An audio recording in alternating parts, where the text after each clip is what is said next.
नमस्कार। देश दुनिया की ताज़ा खबरें देखने के लिए इस चैनल से जुड़े रहें। राखी सावंत की मां का निधन, कैंसर और ब्रेन ट्यूमर से थी पीड़ित। एक्ट्रेस राखी सावंत के लिए शनिवार 28 जनवरी की शाम बहुत ही बुरी खबर लेकर आई। उनकी मां जया भेड़ा अब इस दुनिया में नहीं रही। उन्हें कुछ दिनों पहले अस्पताल में ही भर्ती किया गया था, जिसके बाद 28 जनवरी को उन्होंने आखिरी सांस ली। राष्ट्रपति मुर्मू के हाथों कल होगा अमृत उद्यान का उद्घाटन।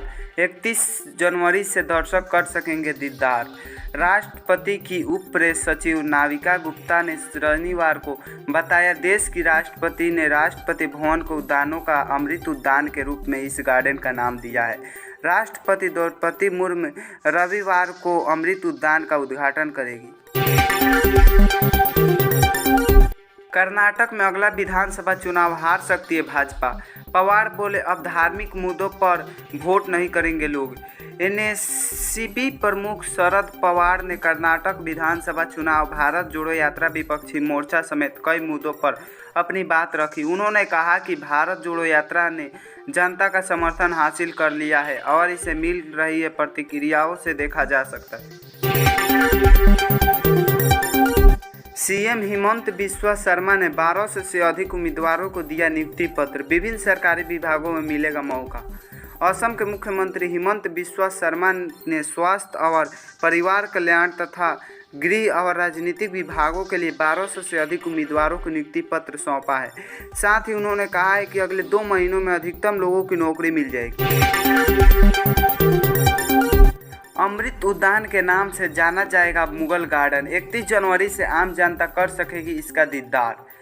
दिल्ली स्थित राष्ट्रपति भवन के मुगल गार्डन का नाम शनिवार को बदल दिया गया है। अब इसकी पहचान अमृत उद्यान के नाम से होगी। आम जनता के लिए अमृत उद्यान 31 जनवरी को खोला जाएगा और 26 मार्च तक लोग यहां घूम सकेंगे।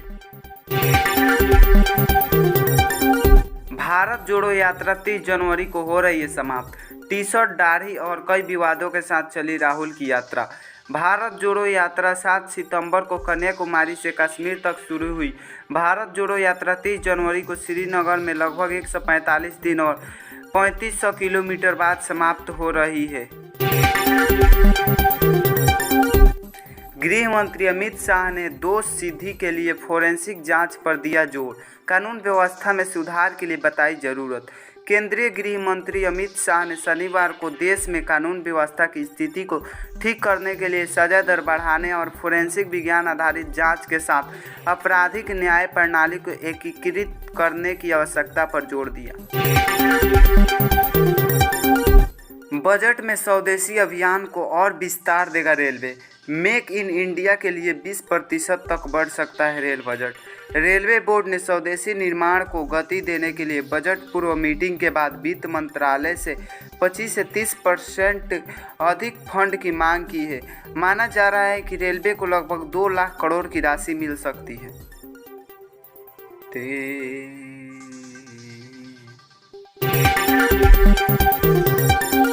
असम के निजी मदरसों के सुधार के लिए राज्य सरकार और पुलिस को समर्थन दे रही है मुस्लिम नेता डीजीपी। असम पुलिस महानिदेशक भास्कर ज्योति महंत ने कहा कि हम राज्य के निजी मदरसों की सुधार ला रहे हैं। इन मदरसों को नियमों के तहत चलाया जाएगा। इसके लिए मुस्लिम समुदाय के नेताओं ने भी सरकार और पुलिस को अपना समर्थन दिया है। ऑटो चालक पापा की बिटिया दिल्ली अंडर 15 टीम में कर रही है प्रतिनिधित्व। मेहनत से हासिल किया लक्ष्य। अंजलि ने कहा कि उन्हें लगा कि वो गेंदबाजी कर सकती है और इसके बाद उन्होंने अपने मन की बात अपने पिता की बताई, जिन्होंने अंजलि के सपनों को उड़ान देने के लिए हर वो प्रयास किए जो एक पिता कर सकते हैं। चांद पर कब्जा करने की ताक में है चीन। नासा ने कहा सैन्य कार्यक्रम चलाना चाहता है चाइनीज। चीन 2023 में 60 से अधिक अंतरिक्ष मिशनों के साथ 200 से अधिक अंतरिक्ष यान लॉन्च करने की योजना बना रहा है। चीन और रूस के पास पहले से ही खतरनाक उपग्रह है जो अमेरिका की उपग्रह को नष्ट कर सकते हैं। केनरा बैंक की इन 2 स्पेशल एफडी पर मिल रहा है तगड़ा ब्याज। 2 साल से भी कम की है मैच्योरिटी। केनरा बैंक की ओर से हाल ही में नई ब्याज दरों को लागू किया गया है। इसके बाद बैंक की 400 दिनों और 666 दिनों की एफडी पर निवेशकों को 7.65% तक का ब्याज दिया जा रहा है। प्रधानमंत्री Narendra Modi NCC PM rally में हुई शामिल, किया गार्ड ऑफ ऑनर का निरीक्षण। प्रधानमंत्री नरेंद्र मोदी करियप्पा परेड ग्राउंड में वार्षिक एनसीसी पीएम रैली में शामिल हुई। दिल्ली के करियप्पा ग्राउंड के राष्ट्रीय कैडेट कॉर्प की रैली में पीएम मोदी की गार्ड ऑफ ऑनर का निरीक्षण भी किया। कॉलेजियम की सिफारिशों पर निर्णय को लेकर सरकार के लिए समय सीमा तय करने पर छिड़ी बहस।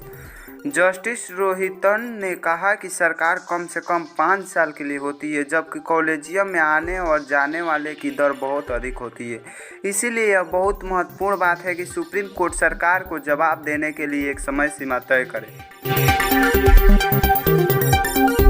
इस्लामिक गतिविधियों के लिए भारत जैसी आज़ादी विश्व में कहीं नहीं, केरल के इस्लामी विद्वान ने कही बड़ी बात।